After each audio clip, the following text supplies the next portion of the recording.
Hey, what's going on, guys? Pineapple Sway here. Today I'm bringing you guys another Kill the Justice League video where I'll be talking about something interesting, and this will also be a pretty long video. But if you like what you see, please consider liking and subscribing. And when I'm making this video, it's also Halloween.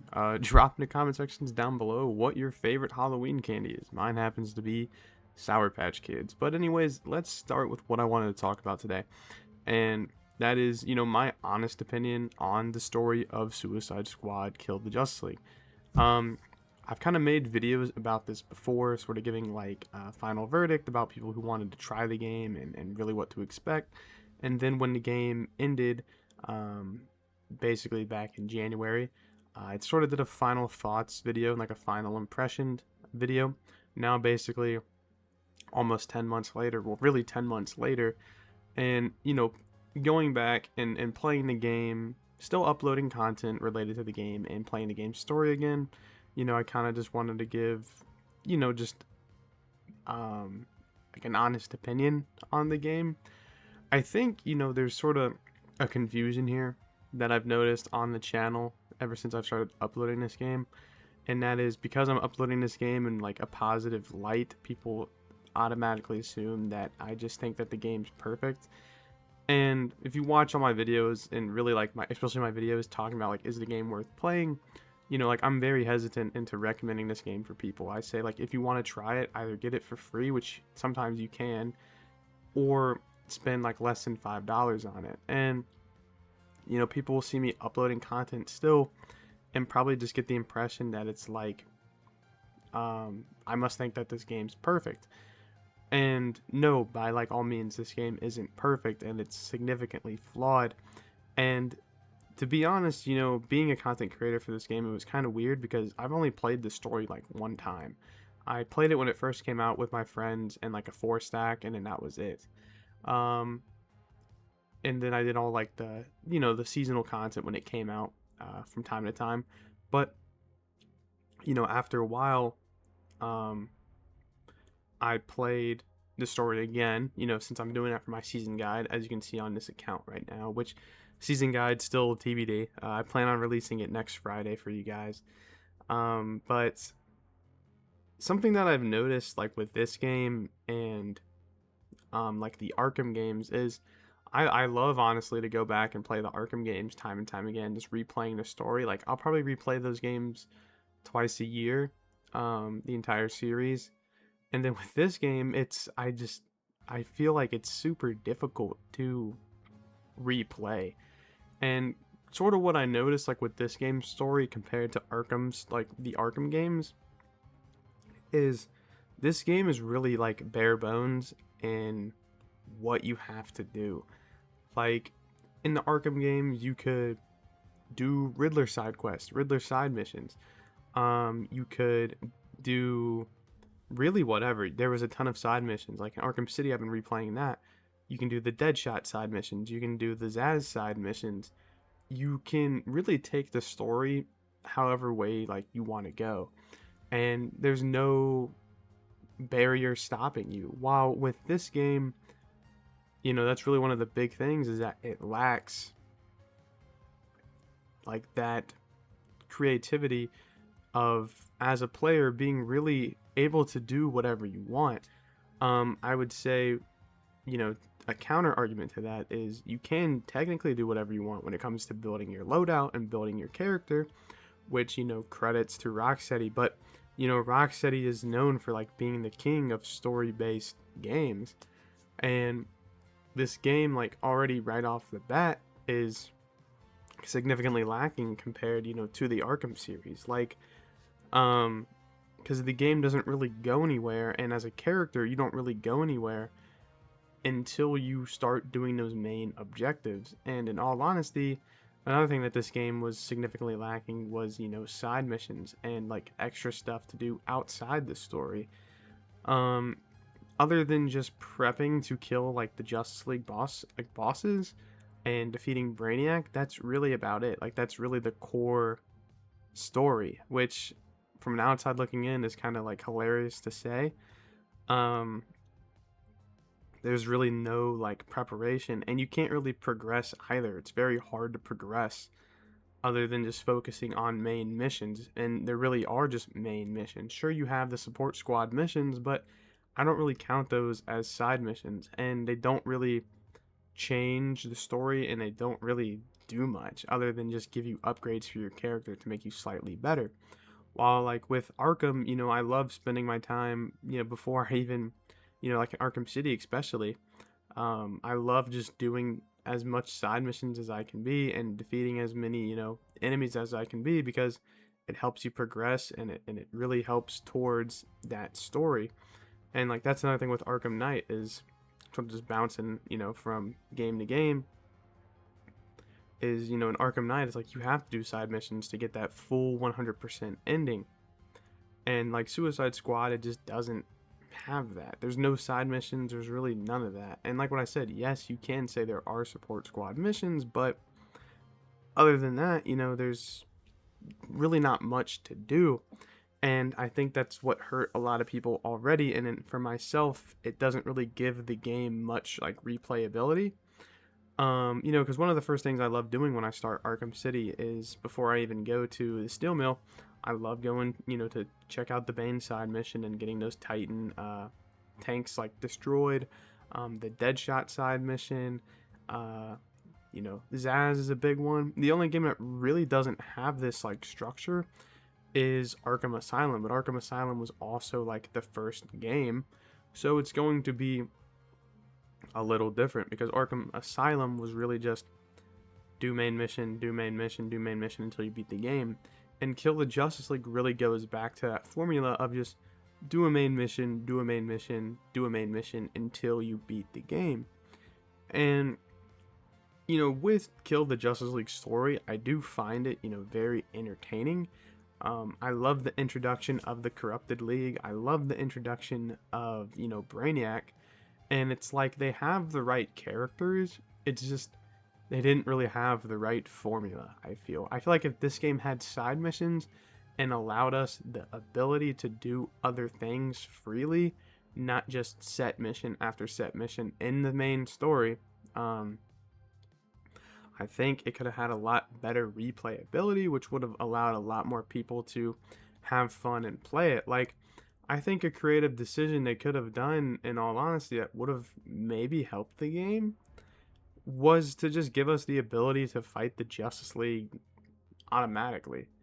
Um, we see a lot of looter shooter games do that, and like I think Borderlands, or I can't think of the one game, but sort of like Dark Souls in a way. I think in Dark Souls or one of the Dark Souls games, you can fight like this big boss like right off the bat, and I think it would have been cool for us to to be like our underleveled selves, like our level 1 you know Suicide Squad members fighting off the Justice League, knowing we're going to get defeated, and then sort of use that being defeated as sort of building blocks to expand the story, and then get better gear, whatever, do whatever to then defeat them.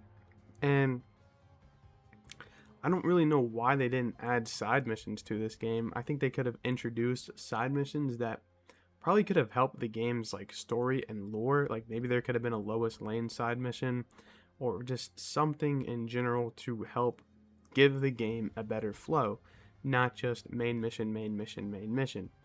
And in all honesty, it's like I remember even talking about it is I thought that hopefully the seasonal content was going to be, better in terms of story, but, it only got worse. But, like, I'm not here bashing, Rocksteady, and I'm not going to say, like, anything negative about them.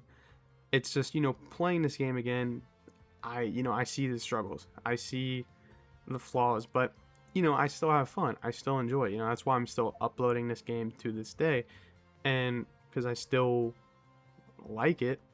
But understanding, looking at what this game did wrong, and reflecting on that, of either how can they fix these mistakes when they make their next Batman game, or what's something that we can avoid so we don't face the same issue. And I would just say giving us more freedom in the story, and allowing us to do other things that don't consist around just the main story, if you guys get what I mean. And The seasonal content was a little bit better because we did get to really do whatever we wanted with the incursion missions. But after a while, the incursion missions got stale and repetitive, and because you're doing the same incursion missions. But I'm not blaming them because obviously, the game got cut short. But what also hurt is in that season play, there was really no story. So, finally having that freedom to do whatever you want to progress the story, you were really progressing to nothing. We saw a story, in season 2 and season 3 with the return of Flash and Green Lantern, but other than that, it's really just as bare bones as it can get. And hopefully, reflecting on this game and looking at what Rocksteady's doing in the future with their Batman game is hopefully, we have like a little bit more creative freedom to really do whatever we wanted, which is I think makes, the Arkham games, so great, is just having that freedom to really do whatever you wanted. While this game I feel like kind of just lacked it. You guys may not understand what I'm saying or trying to say, but maybe you do. Um, I guess, moving on, to the season play. I did enjoy the season play. Like, I'm not, gonna lie. But, playing it again, really what just kind of makes this game fun, and I would say the big, like, selling point, which I think a lot of people don't seem to understand or grasp because, it's different from, the Arkham series, is really this game's looter shooter aspects. I think Rocksteady really set the bar with the looter shooter aspects. It's just there was so much other stuff that wasn't good or that people looked at to be a flaw.